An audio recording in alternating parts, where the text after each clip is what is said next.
Welcome back students, good morning. Hope है आप सब बच्चे बहुत अच्छे होंगे। आपने छुट्टियां बहुत अच्छे से एंजॉय की होंगी। हाँ जी बच्चे, आपने समर कैंप भी अटेंड किया। उसके अंदर आपने बहुत अच्छे रिस्पॉन्स दिए। मुझे बहुत अच्छा लगा कि मेरे बच्चों ने अच्छे अच्छे रिस्पॉन्स दिए हैं वीडियोस देखकर, जिसके अंदर कुजीन क्लब को सबसे ज़्यादा रिस्पॉन्स दिया गया। बहुत खुशी हुई कि मेरे बच्चों ने अच्छा रिस्पॉन्स दिया है। हाँ जी बच्चे, अब फिर वापस आते हैं एकेडमिक, क्योंकि अब आपके भी गूगल क्लासरूम लगेंगे। उसके अंदर आपको 13 जुलाई को लाइव भी आना है। तो आप होप है आप सब बच्चे लाइव आओगे और मुझे ध्यान से सुनोगे। तो हमने अब एकेडमिक वापस आने के बाद आज हम चैप्टर रीड करेंगे। जो ये मैं आज चैप्टर रीड करने जा रही हूँ वह ओनली रीडिंग के लिए है। उसका बुक वर्क नहीं है, उसके क्वेश्चन आंसर्स नहीं है, कुछ भी नहीं है। सिर्फ एक रीडिंग है, जस्ट स्टोरी है। साहसी की सदा विजय, कि जो साहस बहादुर लोग होते हैं उनकी हमेशा विजय होती है। जो साहस छोड़ देते हैं उनको कभी भी विजय नहीं मिलती, वो सक्सेसफुल नहीं होते, क्योंकि वो रास्ते में ही दम तोड़ देते हैं। उनको ऐसे लगता है कि हम हार गए हैं, हमसे ये नहीं हो पाएगा। तो इसीलिए साहसी की सदा विजय। तो आज मैं आपको ये सिर्फ पठन हेतु है। पठन हेतु का मतलब होता है कि ओनली रीडिंग। तो सिर्फ रीडिंग करेंगे, बुक वर्क नहीं करेंगे, इसका बुक वर्क नहीं है। तो अब चलो हम अब रीड करते हैं। मस्ती का समय है ये हमारे लिए, क्योंकि एक स्टोरी है और इसको अब हम पढ़ेंगे। हाँ जी बच्चे, हमारी जो कहानी है उसका नाम है साहसी की सदा विजय। एक बकरी थी, उसका एक मेमना था। दोनों जंगल में चर रहे थे। मेमना कौन होता है? बकरी का बच्चा। चरते चरते बकरी को प्यास लगी, मेमने को भी प्यास लगी। बकरी बोली, चलो पानी पी आए। मेमने ने भी कहा, हाँ माँ, चलो पानी पी आए। पानी पीने के लिए बकरी नदी की ओर चल दी। मेमना भी पानी पीने के लिए नदी की ओर चल पड़ा। दोनों चलते बोलते बतियाते, बतियाते मतलब बातें करते हुए, हंसते गाते, टबक टबक टबक टबक। बातों बातों में बकरी ने मेमने को बताया, साहस से काम लो तो संकट टल जाता है। धैर्य यदि बना रहे तो विपत्ति से बचाव का रास्ता निकल ही आता है। अब बच्चे, यहाँ कितनी बड़ी बात की है बकरी ने मेमने को। माँ ने अपने बच्चे को कितनी बड़ी बात बताई है कि अगर हम बहादुरी से काम लें तो हर संकट टल जाता है, कोई भी मुसीबत नहीं आती है। धैर्य अगर बना हो तो विपत्ति से बचाव का रास्ता भी निकल आता है, कि अगर हम धैर्य बनाकर रखें, संतोष में रहें, तो मुसीबत भी आई हो तो उससे भी कोई ना कोई बचाव का रास्ता निकल ही आता है। माँ की सीख मेमने ने गांठ बांध ली। अगर कोई माँ सीख दे तो बच्चे को उसको अच्छे से ध्यान से सुनना चाहिए कि माँ ने जो बात कही है वो बहुत अच्छी बात की है। और माँ हमेशा अपने बच्चे के भले के लिए ही बात करती है। कभी भी मम्मा अपने बच्चे को गलत सीख नहीं देगी, ना ही कुछ गलत वो सिखाएंगे। तो बच्चे, मेरी आपसे एक रिक्वेस्ट है कि आप सभी बच्चे अपने मम्मा का कहना मानें। आपकी मम्मा जो भी आपको कहे, आप उनकी बातों को ध्यान से सुने और उनको अच्छे से माने, उनका कहना माने। कभी भी उनकी बात को नहीं टालें। तो मेमने ने तो गांठ बांध ली कि मेरी मम्मा ने ये सीख दी है मुझे। दोनों नदी के तट पर पहुंचे। वहां पहुंचकर बकरी ने नदी को प्रणाम किया, मेमने ने भी नदी को प्रणाम किया। बच्चे, ये बात बहुत अच्छी है कि आप मोस्टली ये चीज़ देखो कि जो मम्मा करती है, बच्चे वो साथ में धीरे धीरे बड़े होते देखते, जैसे देखते जाते हैं कि मम्मा कर रही है, बच्चे वो चीज़ सीखते हैं। जैसे बकरी ने प्रणाम किया, वैसे मेमने ने भी प्रणाम किया नदी को। नदी ने दोनों का स्वागत कर उन्हें सूचना दी, भेड़िया आने ही वाला है। पानी पीकर फौरन घर की राह लो।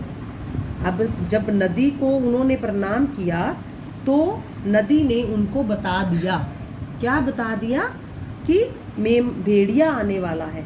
अब भेड़िया बहुत खतरनाक जानवर है, जिससे उनको वो था कि बकरी और मेमने को वो मतलब कुछ चोट ना पहुंचा दे, कुछ कह ना दे। तो इसीलिए उसने कहा कि आप पानी पीकर फौरन घर की राह ले लो, घर की ओर चले जाओ। भेड़िया गंदा है, वह मुझ जैसे छोटे जीवों पर रोब झाड़ता है, उन्हें मार कर खा जाता है, वह घमंडी भी है। तुम उसे अपने पास क्यों आने देती हो? पानी पिलाने से मना क्यों नहीं कर देती? मेमने ने नदी से कहा। नदी मुस्कुराई और बोली, जानती हूं कि भेड़िया गंदा है, अपने से छोटे जीवों को सताने की उसकी आदत मुझे जरा भी पसंद नहीं है, पर क्या करूं, वह जब भी मेरे पास आता है प्यासा होता है और प्यास बुझाना मेरा धर्म है। ये बात कौन कह रहा है? नदी कह रही है। आप बेटे नदी के पास जब भी जाओ आप पानी पियो, चाहे उसमें नहा लो, लेकिन वो आपको मना नहीं करेगी। तो वो क्या कहता है कि प्यास बुझाना मेरा धर्म है, मैं उसे मना नहीं कर सकती। बकरी को बहुत जोर की प्यास लगी थी, मेमने को भी बहुत जोर से प्यास लगी थी। दोनों नदी पर झुके, किसके लिए? पानी पीने के लिए। नदी का पानी शीतल था और मीठा भी। बकरी ने खूब पानी पिया, मेमने ने भी खूब पानी पिया। पानी पीकर बकरी ने डकार ली, पानी पीकर मेमने को भी डकार आई। डकार से पेट हल्का हुआ तो दोनों फिर नदी पर झुक गए। अब जब एक बार उन्होंने पानी पी लिया, पानी ठंडा था, मीठा था, तो उन्होंने खूब पानी पिया। लेकिन जब पानी पी लिया तो उनको एक एक डकार आ गया, लेकिन उनको फिर लगा कि अभी और पानी पीना है। पानी पीने लगे। नदी उनसे कुछ कहना चाहती थी, मगर दोनों को पानी पीते देखकर चुप रही। बकरी ने फिर पानी पिया, मेमने ने भी फिर पानी पिया। पानी पीकर बकरी मुड़ी तो उन्हें जोर का झटका लगा। लाल आंखें, राक्षसी डील डोल वाला भेड़िया सामने खड़ा था। उसके शरीर का रक्त जम सा गया था। मेमना भी भेड़िए को देखकर घबराया। थोड़ी देर तक दोनों को कुछ ना सूझा। अरे वाह, आज तो ठंडे जल के साथ गर्मा गर्म भोजन भी है। अच्छा हुआ जो तुम दोनों यहाँ मिल गए।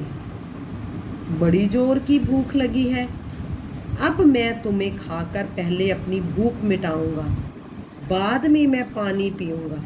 अब जो भेड़िया था, तो भेड़िया तो उनको दोनों को खाना चाहता था, और वो उन दोनों को देखकर खुश हो गया कि ये तो आज मेरे पानी के साथ साथ मुझे गर्मा गर्म भोजन भी मिल गया है। वो क्या कहने लगा, सोचने लगा कि पहले तो मैं इनको खाकर अपनी भूख मिटाऊंगा, उसके बाद मैं पानी पीऊंगा।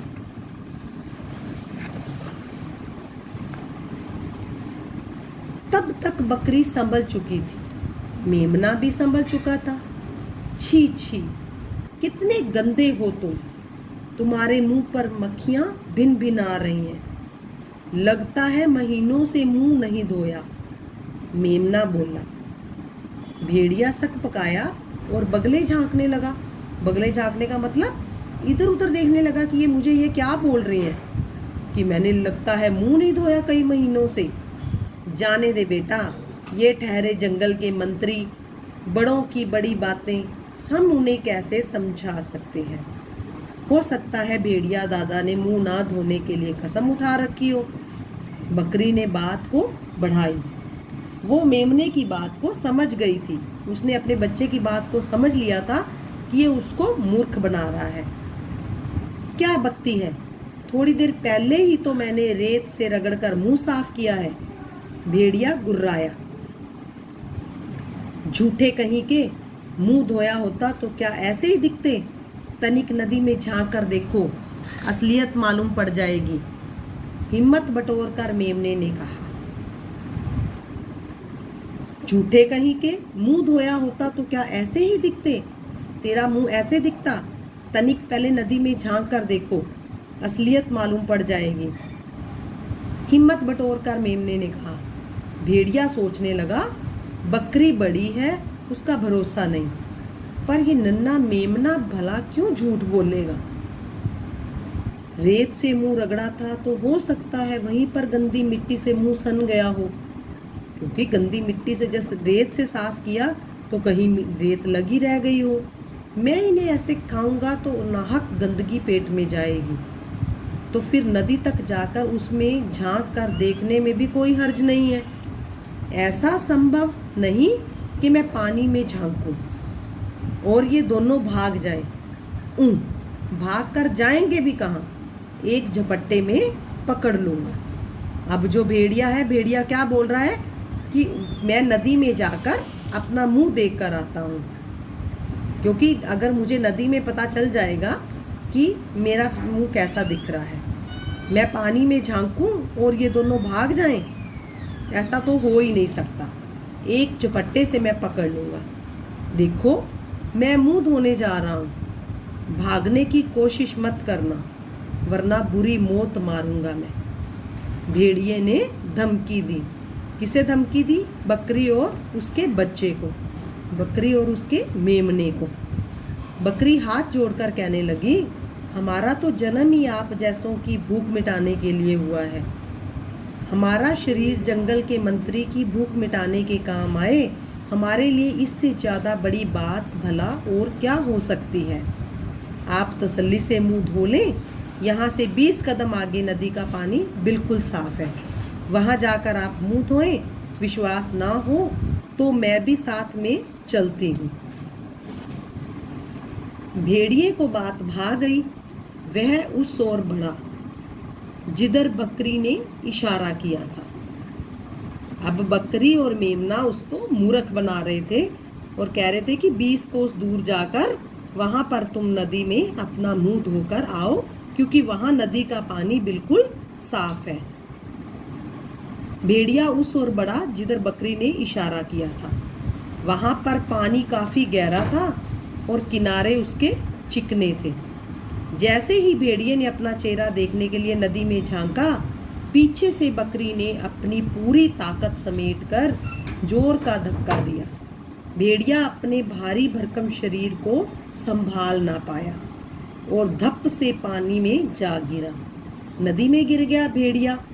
क्यों? क्योंकि वो तो उन दोनों को खाना चाहता था, लेकिन उन्होंने चालाकी से उसको ही पानी में गिरा दिया। उसके गिरते ही बकरी ने वापस जंगल की दिशा में दौड़ना शुरू कर दिया। उसके पीछे मेमना भी था। दोनों नदी से काफी दूर निकल आए। सुरक्षित स्थान पर पहुंचकर बकरी रुकी, मेमना भी रुक गया। बकरी ने लाड से मेमने को देखा। मेमने ने विजेता से दर्प के साथ अपनी माँ की आंखों में झांका। मेमने को खुशी हो रही थी कि वो जीत गए हैं दोनों, तो उसने अपनी माँ को देखा। दोनों के चेहरों से आत्मविश्वास झलक रहा था। आत्मविश्वास कैसा? कि वो खुद से दोनों बच गए थे। कुछ समझे? बकरी बोली, कुछ समझे? मेमना बोला, हाँ समझा। क्या?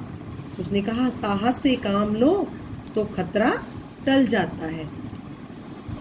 अब मेमने और बकरी ने साहस से काम लिया तो उनके सिर से खतरा टल गया, और धैर्य यदि बना रहे तो विपत्ति से बचने का रास्ता भी निकल ही आता है। अब धैर्य से काम लिया, आराम से उनसे बातें करते रहे भेड़िए से।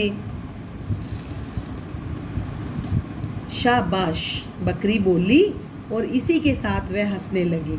माँ के साथ साथ मेमना भी हंसने लगा। तो ये ओम प्रकाश कश्यप का पाठ था बेटे। ये ओनली रीडिंग के लिए था, पठन पाठन सिर्फ रीडिंग के लिए चैप्टर है। तो आप बच्चे भी मेरे साथ साथ इसको रीड करेंगे। जो शब्द नहीं आए अपनी मम्मा से पूछना, मेरे से भी पूछ सकते हो। जब हम लाइव आएंगे, जब मैं आपके साथ गूगल क्लासरूम में लाइव आऊँगी, तब आप मेरे से इसके मीनिंग भी पूछ सकते हो। कोई कहानी मैं आपसे भी पूछ सकती हूँ कि उस कहानी में क्या क्या था, मेमने ने क्या किया, बकरी ने क्या किया। तो छोटे छोटे क्वेश्चंस पूछ के कि आपने इसको अच्छे से रीड किया था मेरे साथ या नहीं।